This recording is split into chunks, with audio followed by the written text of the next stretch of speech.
Today I am teaching social. మనము last previous వీడియోలో part 1, part 2, part 3, part 4 videos ఉన్నాయి. ఇది పార్ట్ 5 జస్ట్ 3 పేజెస్ మాత్రమే ఉన్నాయి. నెక్స్ట్ చాప్టర్ అనేది మనం స్టార్ట్ చేయగలం. సరే చూడండి, బుక్లో చూడండి. Now the British rules found the situation out of their control. The British realized they would have to change some of their laws. They met the leader and offered to make some changes, but it was too late. British వాళ్ళు మన Indian చేసేదానికి వాళ్ళు రూల్స్ని change చేద్దాం అనుకున్నారు. అది కూడా చాలా లేట్గా అయిందనమాట. The quit India moment.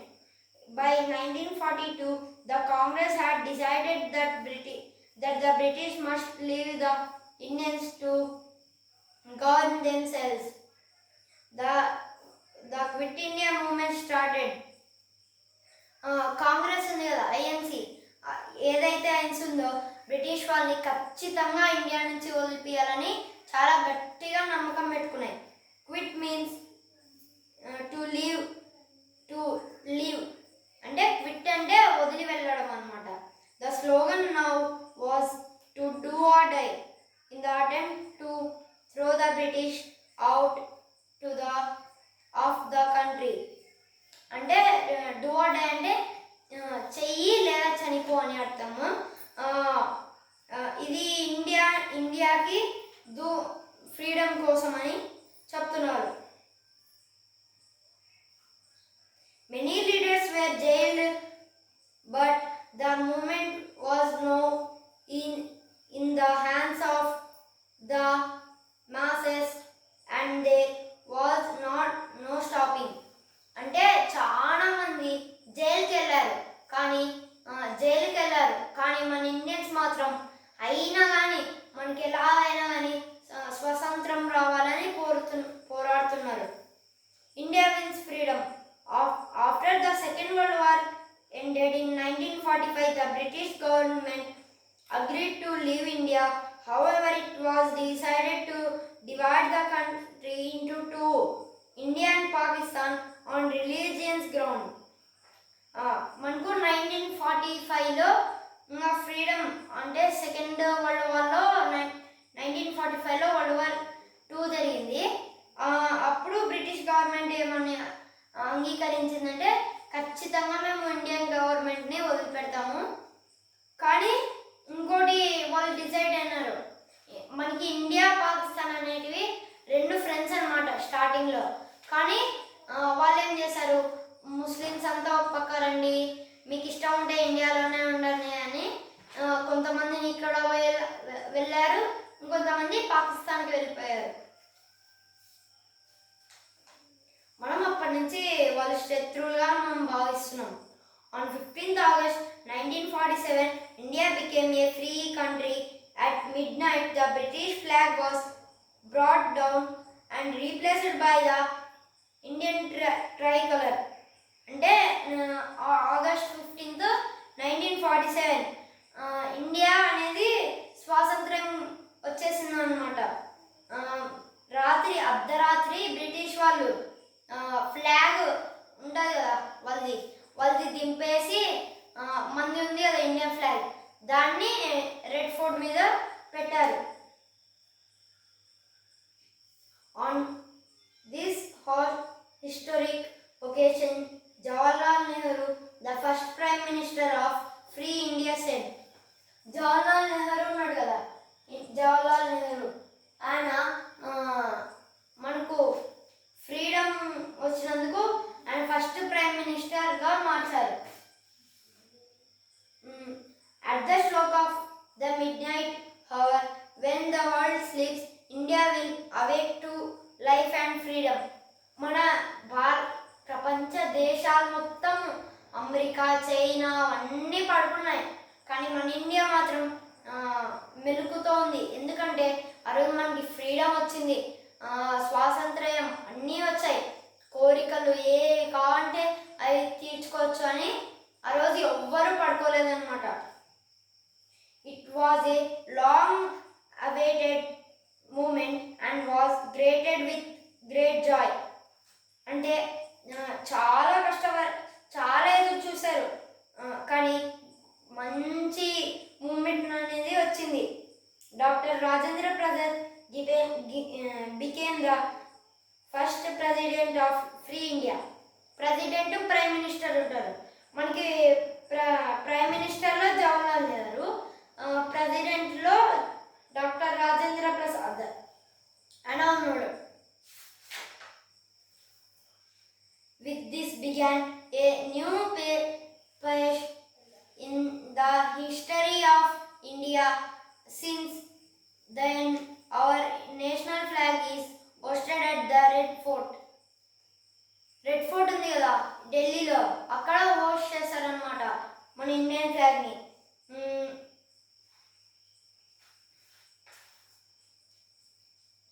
ఇది కొత్త చరిత్రగా మారింది ఇండియాకు వచ్చిన freedom. Every year by the prime minister of India to mark our independence day. అనే ఇండిపెండెన్స్ అనేది కదా మనకు, అది రెడ్ ఫోర్ట్ అనే దాని మీద పెడతారనమాట independence flag. India got freedom after a lot of effort by our ancestors. అంటే చాలా కష్టపడింది ఇండియా అప్పుడు, తప్పితే కానీ మనకి ఇండియాకు ఫ్రీడమ్ అనేది రాలేదు. It is our duty to maintain and respect our freedom. మన స్వాతంత్ర్యాన్ని మనం గౌరవించాలి. ఇది మన ఒక కర్తవ్యం అనేది ఉంది మనకు.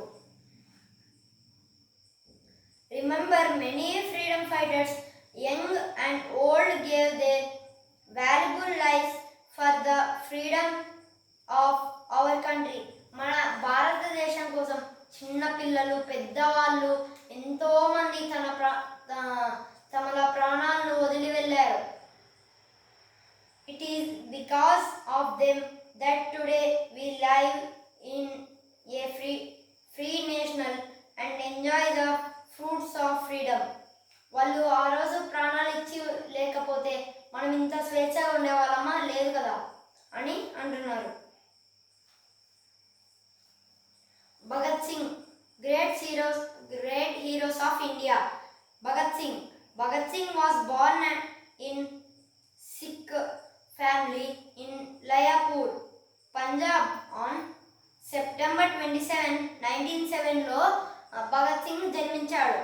అనేది ఊరు ఏదంటే లయాపూర్, పంజాబ్లో ఉంది. సిక్ ఫ్యామిలీలో జన్మించాడు. Bhagat Singh was only 11 years old when the Jallianwala tragedy took place. Jallianwala Bagh ఎప్పుడు జరిగిందో అప్పుడు కాక ఇంకా వెనుక 11 years old అప్పుడు he went to the place of Moscow, wept bitterly and brought back a handful of blood-soaked mud along with him. అతను జలియన్వాలా బాగ్ ఆ incident 11 years old ఉన్నప్పుడే జలియన్వాలా బాగ్ లేకి వెళ్ళి తన చేతిని పెట్టి రక్తం తీసుకొని ఆయన చెయ్యి ముక్తాన్ని అంటించుకొని వెళ్ళాడు. This event had a great impact on his young mind. అతను చాలా ధైర్య సాహసవంతుడు కూడా మనం పిలుస్తాం. ఇప్పటికి కూడా మనం ఆయనని భగత్ సింగ్ అని పిలుస్తాం. అందరికన్నా భగత్ సింగ్ ఎందుకు చెప్పండి, ఆయన చిన్న వయసులోనే చనిపోయాడు, అది కూడా 26 yearsలోనే. He got actively involved in India's freedom struggle. అతను కూడా ఇండియా ఫ్రీడమ్ స్ట్రగుల్లోకి ఎంటర్ అయ్యాడు. At the young age of 16 years, he was symbol of heroism. His only goal in life was the destruction of the British Empire. British వాళ్ళని తొలగించాలని ఆయన కోరిక. ఆయన ఎప్పుడు 16 ఏళ్ళు ఉన్నప్పుడే ఆయన ఎక్కడికి ఫ్రీడమ్ లేకి ఐఎన్సీ లేకి జాయిన్ అయ్యాడు అనమాట. He influenced many young freedom fighters and became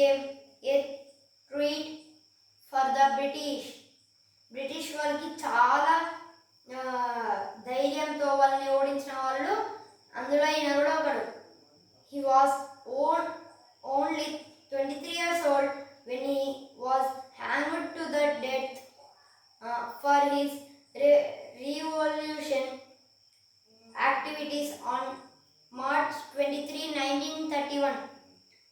March 23వ తేదీన 1931లో ఆయన చనిపోయాడు. ఎందుకంటే బ్రిటిష్ వారికి వ్యతిరేకంగా పనులు చేస్తున్నందుకు. along with fellow revolutionaries Sukhdev and Rajguru కూడా. సుఖదేవ్ తన స్నేహితులు రాజ్గురు సుఖదేవ్ కూడా ఆయనతో పాటు మృతి చెందారు. ఈ spirit of nationalism and patriotism continues to inspire us even now. మనల్ని కూడా ఇప్పుడు ఆయన ఇన్స్పైర్ అయ్యేటట్టు చేస్తున్నారు. Subhash Chandra Bose popular known as Netaji was born on January 23rd, 1897 in కచూగఢ్, ఒడిషాలో సుభాష్ చంద్రబోస్ అనే వ్యక్తి పుట్టాడు. నేతాజీ అని మనం పిలుస్తాం కదా. He went to England for the Indian Civil Service ICS కోసం ఆయన ఇంగ్లాండ్కి వెళ్ళాడు. Examination and achieved 4th place on the merit list, but he did not want to serve the British. అతను 4th ప్లేస్ని గెలిచాడనమాట ఎగ్జామ్లో. అయినా కానీ బ్రిటిష్ వాళ్ళకి సహాయం చేయకుండా మన ఇండియాకే చేశాడు. He wanted to participate in the nationalism movement and free his country. అతని భారతదేశం కోసం సుభాష్ చంద్రబోస్ కూడా యుద్ధం చేశాడు. He did not agree with Gandhiji's method of achieving independence through non-violence. Gandhiji చెప్పాడు కదా నాన్ వైలెన్స్, అహింస ఉండకూడదని. కానీ ఈయన మాత్రం వ్యతిరేకంగా ఉండేవాడు. He believed that the only way to get freedom was by shedding blood. He was imprisoned several times for his revolutionary activities. అతను చేసిన వల్ల చాలా సార్లు జైలుకి వెళ్ళారంట. రక్తాన్ని అంతా చీల్చి పడేసేవాడు అనమాట. At the time of World War II, the British were under pressure from Hitler. Hitler నుంచి చాలా ప్రెజర్ పడుతున్నారు వాళ్ళు. నేతాజీ వాజ్ ఇన్ ద వాళ్ళ ఊరింది కదా, ఆ ఊరి జైల్లో ఉన్నాడు నేతాజీ. అప్పుడు ఎప్పుడంటే టైం వరల్డ్ వార్ II జరుగుతుంది కదా, అప్పుడు బ్రిటిష్ వాళ్ళు చాలా కష్టపడుతున్నారు. ఎవరి నుంచి అంటే హిట్లర్ నుంచి. He dressed up as a Pathan and escaped to Peshawar and then moved on to Kabul and Moscow. అనే ఊర్లకి తప్పించుకొని పతన్ అనే డ్రెస్ చేంజ్ చేసుకొని ఆయన వెళ్ళాడు. నెక్స్ట్ వాజ్ జర్మనీలోకి వెళ్ళాడు ఆయన. Here he approached Hitler with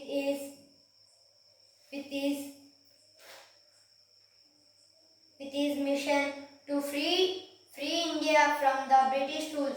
British వాళ్ళ నుంచి తప్పించుకోవాలని నేతాజీ గారు వెళ్ళారు జర్మనీకి. Hitler was impressed and promised to help him. He organised all the Indians prisoners of war to from the Libertarian Army and the Free India Army. India వాళ్ళని ఎలాగైనా jail నుంచి తీపియాలని ఆయనకు మాటిచ్చాడు. Netaji went to Japan and formed the Indian National Army INA. In 1943, in 1945, the INA started a war from the northwest of our country. He inspired his army with the battle cry Delhi చాలో.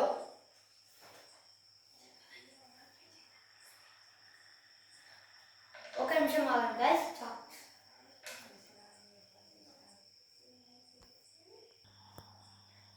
Guys మనకు ఇది 1945లో INA ఉంది. INA అంటే Indian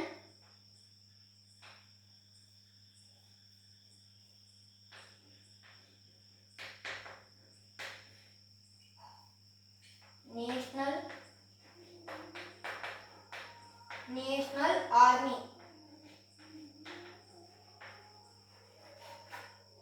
అనేది ఉండేది. అదే ఇప్పుడు 1943 నుంచి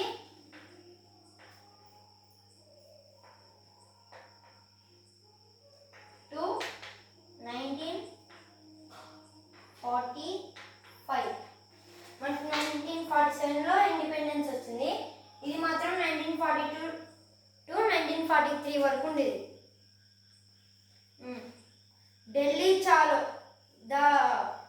ఢిల్లీ చాలోలో ఇది స్టార్ట్ చేశారు. ఢిల్లీకి చాలో.